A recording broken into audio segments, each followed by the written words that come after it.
बोले भगवान जी की जय।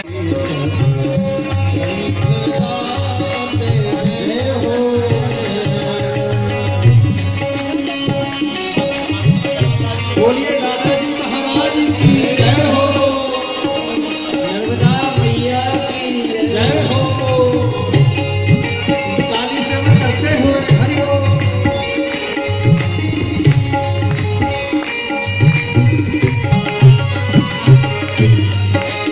नहीं स्वीकार करते हैं निमंत्रण दुर्योधन का, नहीं स्वीकार करते सोए भगवान की जय हो।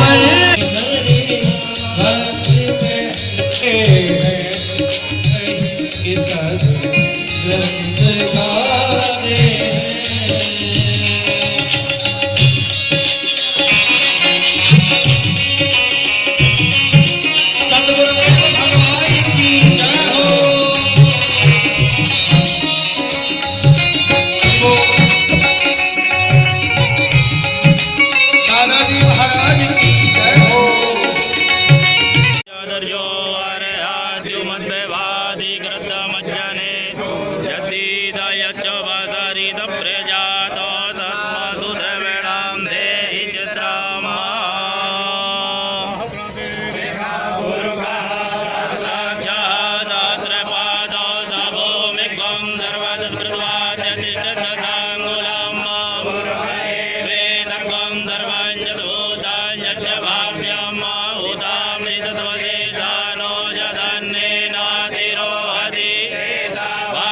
महिमा दो जाया जबूरुगा पादो जगवामोदारि त्रिपाद जामृतांजवे त्रिपादोर्धयोदय पुरन्या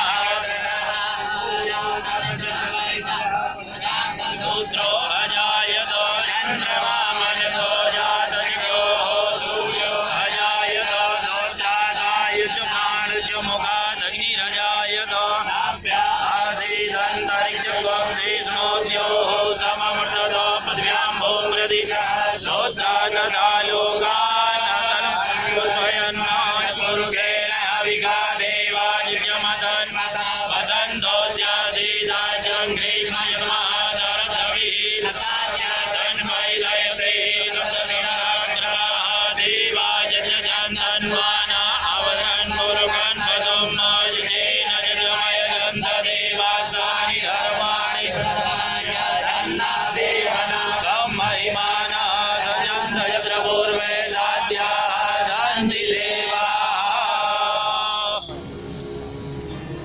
संसारसारं मृगेन्द्रहारं सदा वसन्तं हृदयारविन्दे भवं भवानी सहितं नमामि। मन्दारमाला कुण्डालकाय कपालमाला शशेखराय दिगम्बराय च दिगम्बराय नमः शिवाय च नमः शिवाय।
परम मंगलमय परात्पर परब्रह्म परमेश्वर भक्त वत्सल शरणागत वत्सल दीन बंधु दया सिंधु भगवान श्री हरि की महती कृपा करुणा से हम आप सब परम पूज्य प्रातः स्मरणीय पूज्य दादाजी महाराज के उत्सव में हम सभी सम्मिलित हैं। प्रतिवर्ष की भांति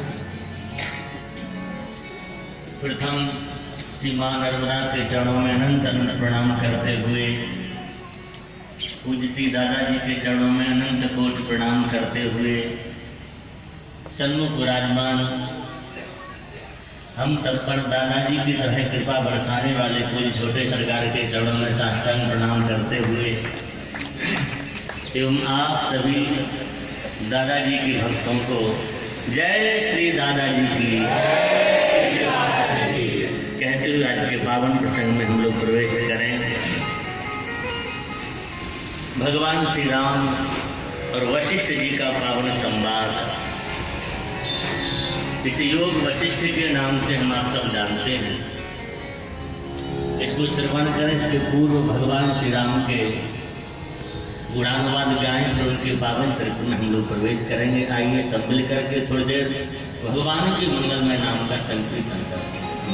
हरि बोल हरि बोल हरि हरि बोल।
जिससे उसे आत्म शांति मिल सके, सुख मिल सके, समृद्धि मिल सके। और यही कारण है कि भगवान साक्षात परमात्मा है राम जी, लेकिन अज्ञानी जीव की तरह वो महर्षि वशिष्ठ के पास जाते हैं और अनेक जिज्ञासाएं करते हैं, और उन्हीं जिज्ञासाओं का समाधान है योग वासिष्ठ। अपितु ये ग्रंथ बहुत विस्तृत ग्रंथ है, बहुत बड़ा है।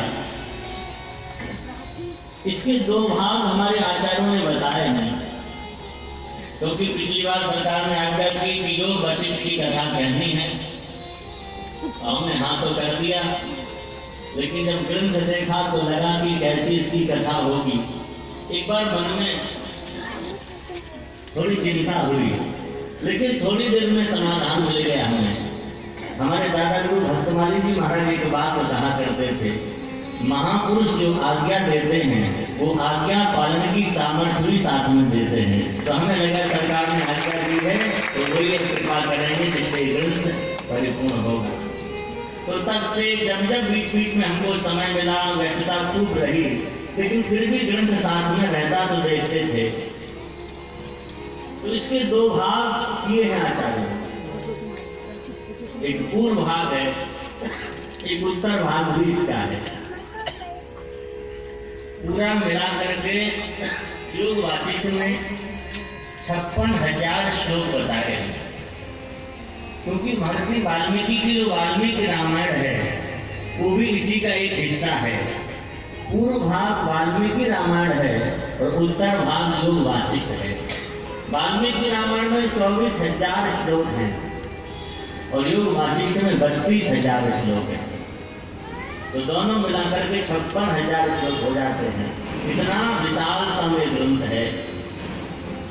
महर्षि वाल्मीकि स्वयं इसके लेखक हैं, उन्होंने इस ग्रंथ को लिखा है। इस ग्रंथ में अब तक आपने इस दरबार में भागवत भी सुनी, भक्तमान भी सुनी, अन्य पुराणों को भी सुना, लेकिन इस बार सहज संयोग बना कि ग्रंथ भी हो जाए। और आज भी पूज्य सरकार कह रहे थे कि इस बहाने सबको सभी ग्रंथ सुनने का अवसर मिल जाए, भाव रहता है। देखो संतों की दृष्टि में कितना औदार्य होता, कितनी उदारता होती है। सच कहें इन ग्रंथों को सुनने का किसी के मन में भी नहीं आ सकता। ये वासिष्ठ ऐसा ग्रंथ है, इसके बारे में सामान्य व्यक्ति तो समझेगा ही क्या इसको। विशुद्ध वेदांत का वर्णन है इसमें, विशुद्ध ज्ञान का इसमें वर्णन है। तो हम लोग वैसे भले ही न समझ पाए, लेकिन गुरुजनों के साथ बैठकर के बातें सुनेंगे तो कुछ ना कुछ समझ में जरूर आएंगे। वशिष्ठ जी महाराज के बारे में आप सब जानते थे। वशिष्ठ जी महाराज जो ब्रह्मा जी के मानस पुत्रों में से एक हैं, जिनके लिए कहा है ब्राह्मणों मानसः पुत्रो वशिष्ठो विरंधति। वशिष्ठ जी महाराज ब्रह्मा जी के मानस पुत्र हैं। जब से वशिष्ठ जी महाराज का अवतार हुआ तो इनसे ब्रह्मा जी ने कहा तुम सूर्य वंश का पौरोहित्य स्वीकार कर लीजिए।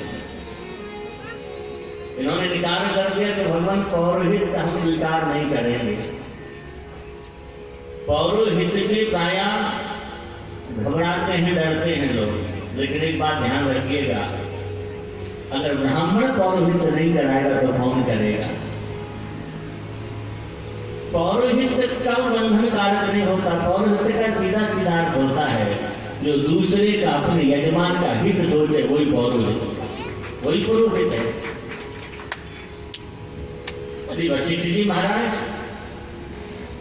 जब इनकार करने लगे भगवान मैं पुरोहित का स्वीकार नहीं करूंगा, क्यों? बोले मैं तो साधना करूंगा, भजन करूंगा, भगवान को प्राप्त करना है। इतना सुनते ही ब्रह्मा जी ने कहा मेरी आज्ञा मानकर कि तुम पुरोहित कर्म स्वीकार तो कर लो। जिन परमात्मा के लिए तुम सोच रहे हो जंगल में जाकर के स्मरण करेंगे, ध्यान करेंगे, भजन करेंगे, अगर तुमने सूर्यवंश का पौरोहित्य स्वीकार कर लिया तो वो परमात्मा तुम्हारी पाठशाला में पढ़ने के लिए आएंगे। उन परमात्मा को तुम अक्षरारंभ कराओगे, आ ई लिखना सिखाओगे। वो परमात्मा तुम्हारे चरणों में आकर के बैठेंगे। तब श्री वशिष्ठ जी महाराज ने सूर्यवंश का पौरोहित्य स्वीकार किया है। अद्भुत चरित्र है श्री वशिष्ठ जी महाराज का।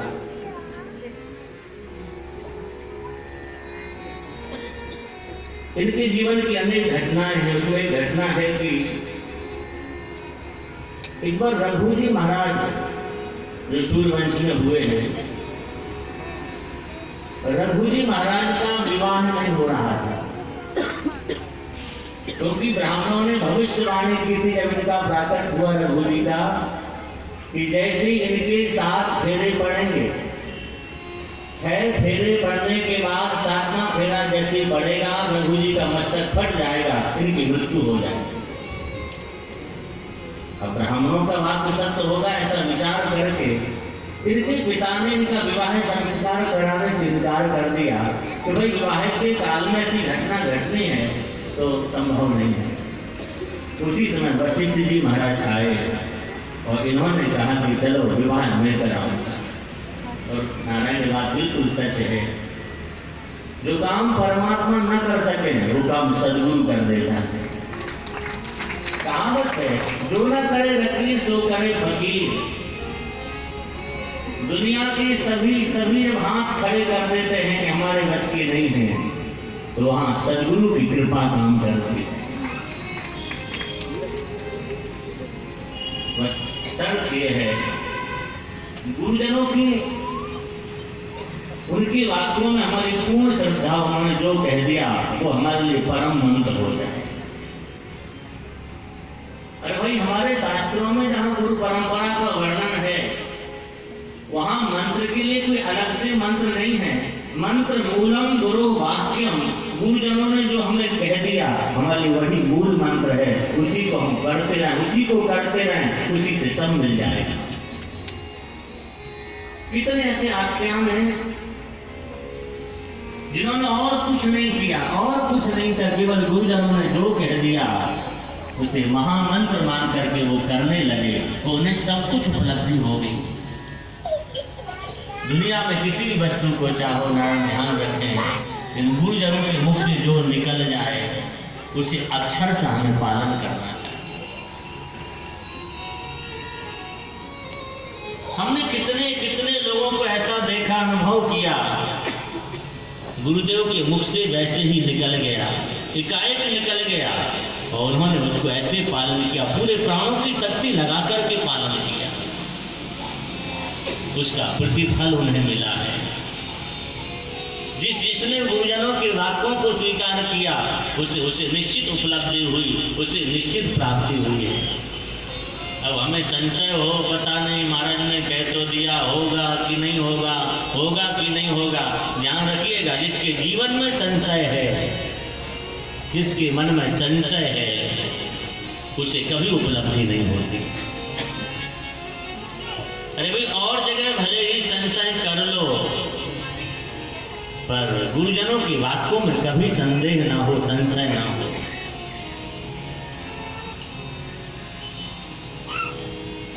आज वशिष्ठ ने कहा कि मेरे कहने से तुम विवाह करो इनका।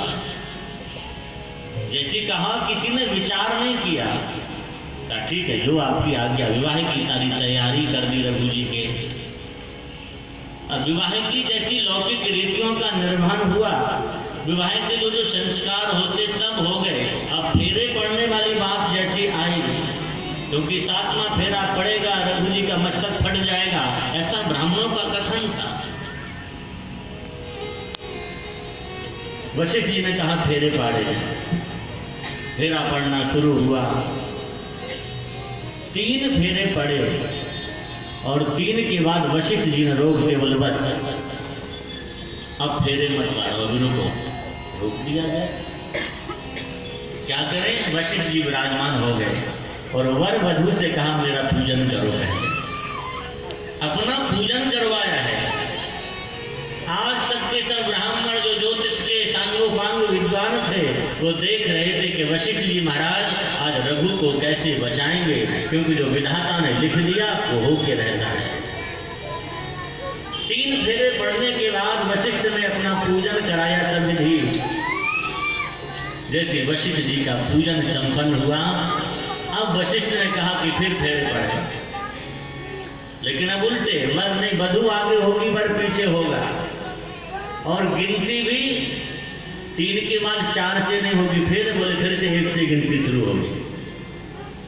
3 पहले हो गया, फिर गिने 1 2 3 और 4, 7 आने ही नहीं दिया, विवाह संपन्न करा दिया। रघु का पावन फूल आज भी करा। ऐसे समर्थ वशिष्ठ जी महाराज, इनके जीवन की कितनी घटनाएं हैं। वशिष्ठ का जीवन सामान्य नहीं है, ये साक्षात ब्रह्मा जी के पुत्र हैं।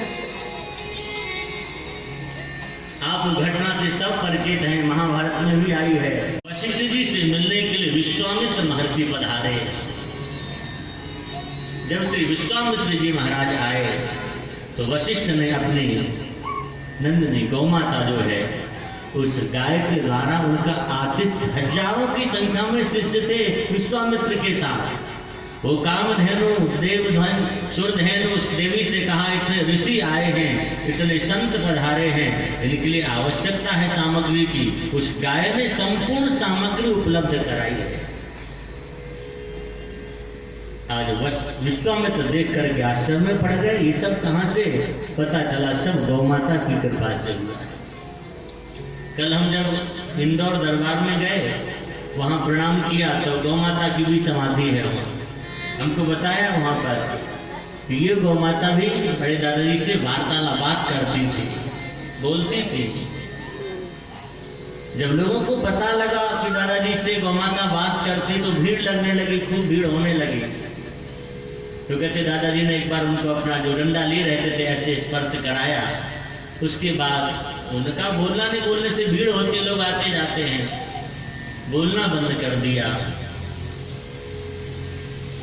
लेकिन कुछ दिन शायद वो रही, उसके बाद में वही उनकी समाधि हो गई। तो दादाजी उनसे बात करते थे। ये गौमाता सामान्य नहीं है। हम निवेदन केवल इतना करना चाह रहे, कामधेनु अथवा सुरधेनु जो गौमाता है वो यही गौमाता है, उनसे उतना प्रेम होगा तो आपसे भी वही वार्तालाप करना।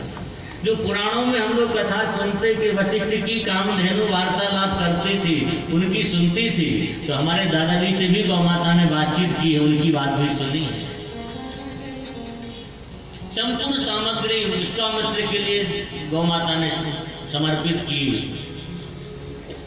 जब विश्वामित्र जाने के लिए तैयार हुए तो वशिष्ठ से कहा, वशिष्ठ ये तुम्हारी गाय मुझे चाहिए, मुझे दे दो। इन्होंने कहा, भगवान मैं गाय नहीं दे सकता, हमारे सर्वस्व है, मेरे पास और कुछ नहीं है, यही तो है, मैं ये तुम्हें नहीं दे सकता। उन्होंने कहा, देखो आप प्रेम पूर्वक दे दो ठीक है, नहीं मैं जबरदस्ती लेकर के जाऊंगा, मेरी सामर्थ्य को तुम नहीं जानते हो। कहा ठीक है, आपकी इच्छा है तो भले ले जाओ। जब ये ले जाने लगे, उस गाय ने वशिष्ठ की ओर देखा और कहा, आप मुझे रोकेंगे नहीं, बचाएंगे नहीं? वशिष्ठ ने कहा, देवी मेरे में वो सामर्थ्य नहीं है कि मैं इनसे रोक सकूं, इनके पास शिष्य बहुत है, इनका प्रभाव बहुत है, मेरी सामर्थ्य नहीं है। इन्होंने कहा, अगर आप आज्ञा करें तो इनकी सामर्थ्य नहीं, मुझे लेके जा सकते हैं। कहा आप रुक सके तो रुक जाओ। जैसी कहा रुक जाओ, उस गाय ने ऐसी हुंकार किया है, ऐसी हुंकार किया, अनेक अनेक अनेक महाराज ऐसे ऐसे जीव प्रकट हो गए, ऐसे ऐसे देवता प्रकट हो गए और महाराज ऋषि के सब शिष्यों को गिरा दिया और उनके एक की हिम्मत में अकेले विश्वामित्र खड़े रह गए, ताप चले गए, सबको घायल कर दिया। विश्वामित्र को लगा फिर कि मेरा अपमान किया है और फिर उन्होंने युद्ध किया है, राजाओं की सहायता ली, बहुत बहुत इसमें वर्णन है हमारा। उस समय विश्वामित्र ने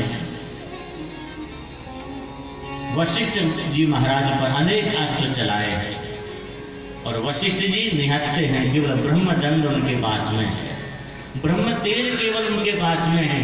ध्यान रखिएगा, ब्रह्म तेज से बड़ा कोई दुनिया में बल नहीं हो सकता।